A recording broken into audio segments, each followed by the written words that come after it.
मंदबुद्धि। एक लड़के की कहानी। एक लड़का विद्यालय में पढ़ाई करता था, लेकिन वह पढ़ाई में बहुत ही कमज़ोर था। उसका पढ़ाई में मन ही नहीं लग रहा था, मानो जैसे उसे कोई मेहनत ही नहीं करनी। बस विद्यालय से घर, घर से विद्यालय, इतना ही करता था। विद्यालय में सब उसे मंदबुद्धि कहते थे। उसके गुरुजन भी उससे नाराज रहते थे, क्योंकि वह पढ़ने में बहुत ही कमज़ोर था और उसकी बुद्धि का स्तर औसत से भी कम था। कक्षा में उसका प्रदर्शन हमेशा ही खराब रहता था और बच्चे उसका मजाक उड़ाने से कभी नहीं चूकते थे। पढ़ने जाना तो मानो एक सजा के समान हो गया था। वह जैसे ही कक्षा में घुसता और बच्चे उस पर हंसने लगते। कोई उसे महामूर्ख तो कोई उसे बेलों का राजा कहता। यहाँ तक कि कुछ अध्यापक भी उसका मजाक उड़ाने से बाज नहीं आते। इन सब से परेशान होकर उसने स्कूल जाना ही छोड़ दिया।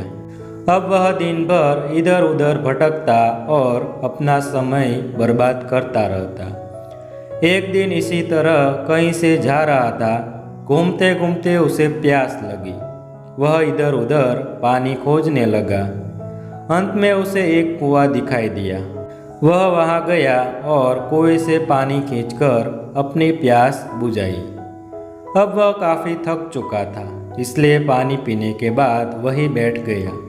कुएं के पास में ही एक साधु महाराज तपस्या कर रहे थे। उन्होंने उस लड़के को देखकर पास बुलाया।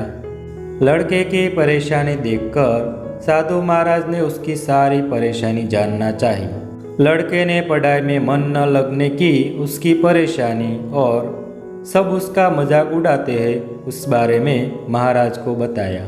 महाराज ने उसे कुएं के पास पड़े एक पत्थर के ऊपर पड़े निशान को दिखाया और लड़के को समझाया कि इस पत्थर पर बार बार कुएं से पानी खींचने की वजह से रस्सी का निशान बन गया है। फिर शांति से कहा, जब बार बार पानी खींचने से इतने कठोर पत्थर पर भी रस्सी का निशान पड़ सकता है, तो लगातार मेहनत करने से विद्या भी आ सकती है। लड़के ने महाराज की बात और उपदेश मन में बैठा लिया और फिर से विद्यालय जाना शुरू कर दिया।